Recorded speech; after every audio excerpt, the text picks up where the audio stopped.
are misdiagnosed. Diagnose COPD 2.4 to 7 million, लेकिन जो estimated burden है दैट इज 16 मिलियन। तो 16 मिलियन में से हम लोग जो डायग्नोज करते हैं that is just 2.4 to 7 million. इसका मतलब है कि 56 to 80% केसेस जो है ना अभी भी अनडायग्नोज्ड है। तो डायग्नोसिस को बढ़ाने की भी ज़रूरत है कि हम किस तरीके से डायग्नोसिस जो है वो ज़्यादा उसको other than tobacco smoking which lead to COPD। पहले जब भी COPD की बात होती थी it used to be focus कि सिर्फ सिगरेट स्मोकिंग के ऊपर था, but today we will understand कि बहुत सारी और भी चीज़ें दैट आर कंट्रीब्यूटिंग, इनफैक्ट वही चीज़ें हैं जो कि COPD के बर्डन को ग्लोबली जो है वो बढ़ा रही है। So it can start early in the life and affect young individuals also, and there are many precursor conditions which can predispose to COPD। तो COPD की जब हम टैक्सोनॉमी पढ़ेंगे तो उसके अंदर ये सारी चीज़ें जो है वो क्लियर होगी। So it is a leading cause of morbidity and mortality and the burden is projected to increase in coming decades। तो ये नहीं कि ये चीज़ यहाँ पे जो है ना रुक गई है, एक्सपेक्टेशन ये है कि ये इससे और ज़्यादा बढ़ेगी। तो मॉर्बिडिटी मोर्टेलिटी तो बढ़ रही है बट इकोनॉमिक बर्डन जो है दैट इज़ ऑल्सो इंक्रीजिंग। कहाँ पे ये चीज़ बढ़ रही है? In the under developing countries. तो जहाँ पे वैसे ही इतने सोशो इकोनॉमिक क्राइसिस चल रहे हैं वहाँ पे एक additional economic burden on the patients. So there are many things to discuss but I will be focusing on major important जो चीज़ें। तो ये वो प्रैक्टिकल चीज़ें हैं। सी दिस इज हमारे पास फीमेल्स अक्सर आती हैं पेशेंट्स को प्रेजेंट जो आती हैं टिपिकल प्रेजेंटेशन ऑफ COPD के साथ। हम क्या पूछते हैं पेशेंट से? History of smoking. ठीक है, this is the way we ask के सिगरेट पीते हैं या पहले कभी पिए।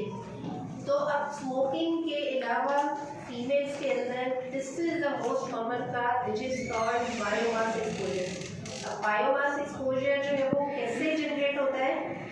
जहाँ पे भी वुड या कोई और चीज़ है जो कि कुकिंग या हीटिंग पर्पस के लिए यूज़ होती है, जैसे कि हमारे बहुत सारे रूरल एरियाज़ के अंदर। बट अब जो करंटली जो गैस के क्राइसिस कंट्री वाइड चल रहे हैं तो इसका मतलब ये कि अब जहाँ पे भी ये चीज़ें यूज़ होगी this is an additional burden. तो जहाँ पे भी ये चीज़ें यूज़ होंगी the biomass fuel is generated which is a risk factor of COPD। तो वो जो भी स्मोक होगा, तो स्मोक किसी भी सोर्स से हो, चाहे वो सिगरेट स्मोक से हो, चाहे मोटर व्हीकल्स का हो, industrial factories and the biomass exposure. तो डेवलप्ड कंट्रीज़ के अंदर फीमेल्स के अंदर most common cause is this biomass exposure.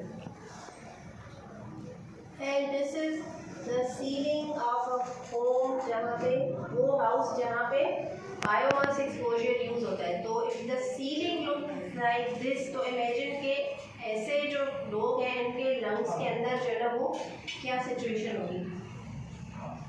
This is the ambient air pollution. As we all know कि हमारा क्लाइमेट जितना तेज़ी से जो है ना वो वर्स हो रहा है और पोल्यूशन जिस तरीके से बढ़ रही है, this is an other leading factor जो कि COPD को बढ़ा रही है। एंड गुलाजी साहब will be talking about this aspect. There are many occupations which are the risk factor for COPD। तो फैक्ट्रीज के वर्कर्स जो हैं जहाँ पे डस्ट और स्मोक यूज़ होता है, तो हमें डिटेल्ड ऑक्यूपेशन हिस्ट्री को कभी नहीं भूलना चाहिए। तो जहाँ पे पेशेंट सिगरेट स्मोकिंग की हिस्ट्री डिनाई करें या इवन अगर स्मोकिंग की हिस्ट्री है तो भी हमें ये सारी चीज़ें पूछनी। जहाँ पे मल्टीपल रिस्क फैक्टर्स कंबाइन होंगे COPD विल डेवलप। माइनर्स जो है ना वो काम करते हैं और हमारे पास वर्क प्लेस के अंदर जो है ना कोई ऐसे मेजर्स प्रोटेक्टिव यूज ही नहीं होते। तो हमारे जो वर्कर्स हैं they are at even higher risk. ठीक है, बहुत सारी ऐसे फैक्ट्रीज हैं जहाँ पे डस्ट स्मोक ऑक्यूपेशन और लेजिस्लेशन तो होती नहीं है कि वो वर्क नज़र आती है और they are the source of this smoke. Then we don't need to forget these things कि जेनेटिक इसके अंदर जो है ना वो कंपोनेंट होता है। इवन रिकरेंट इन्फेक्शंस हमारे पास recurrent infections are very common cause for COPD. Poor socioeconomic status is again one of the risk factor and aging population. This is a very important slide. ये gold के अंदर जो major change आई है 2-3 साल के अंदर, that is this taxonomy. पहले हमारे पास सीओपीडी की 2 ही क्लासिफिकेशन थी, एक थी chronic bronchitis and the other one was emphysema, but now we have this taxonomy. तो जहाँ पे भी हम पेशेंट को सीओपीडी लेबल करते हैं वी हैव टू कैटेगराइज, तो हमें ये कैटेगरी ज़रूर लिखनी है। COPD alone is not enough. तो what is this classification? This is COPD-G, which is genetically determined, and सबसे important इसके अंदर होती है alpha-1 antitrypsin deficiency.